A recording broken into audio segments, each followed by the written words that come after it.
Joining us now is the Managing Director of Ozone Services Industry, John Oort, and we're going to be speaking about the pop-up water refill kiosks, or water bars, so they've been called. And of course, with us at the desk is still Gary Boyce. And John, thanks for your time. So tell us about this business model. Exactly what do? You give water to people, but there's more to this. Well, there's quite a bit more to it. I think in the industry over the last 2 decades, there's been quite a lot of development into the water bottling and refill sector. Predominantly, bottled water was the product that would be most sold in retailers around the country, and that often has got a very expensive price to that. And that price tag has obviously got the logistics connotation to it. So sort of taking away from the logistics and opening retail stores, refill sections where people don't have to buy bottled water, they can refill their water at 90 cents a litre.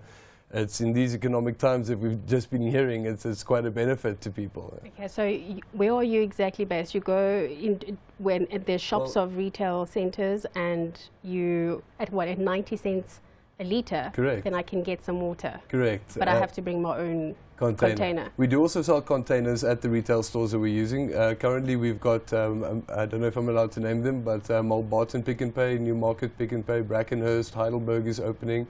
So there's a lot of Pick n Pays coming onto it at the moment, where they can actually come to those stores with either their own empty containers, or they can buy a container at a very good price, which is obviously the correct types of plastic that you need to be able to reuse in the industry. Okay, all right. Interesting. I mean, we've had no water for 3 days, so this is absolutely fantastic hearing about this.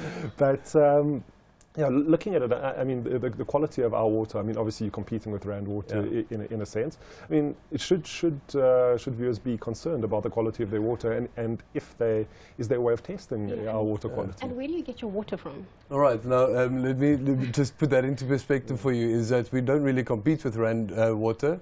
The water that we take is from a municipal distribution point.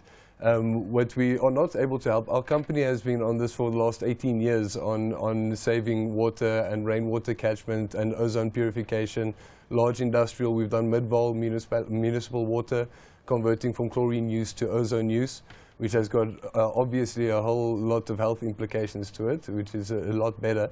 But we do use water from a municipal distribution point, which then gets put through a process called reverse osmosis with an added blending process. I don't know if you'd like to get into the quality, which we can maybe do after. But what the main focus of this is actually the water quality. As we know, South Africa up until a few years ago has had a much higher water quality than, let's say, Europe or the rest of the world. And at this stage, it currently isn't so anymore. So we're getting a lot of stories out, about high chlorine use in the water, with E. coli counts in the water, or even worms being found in the water. Yeah. So what we're really focusing on is the water quality.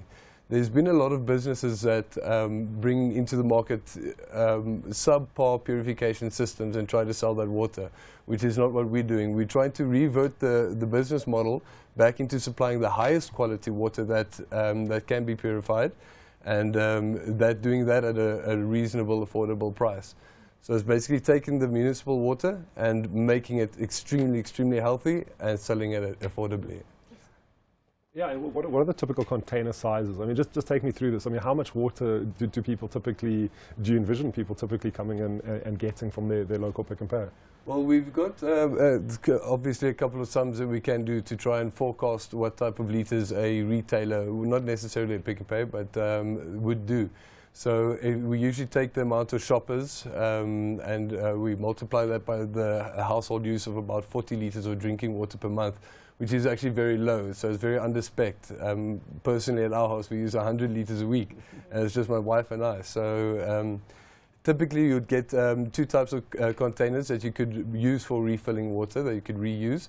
One is HDPC, high-density polycarbonate, which is made up of a very, very high-quality raw material, so that the bisphenol A or BPA does not leach out of the containers when you reuse.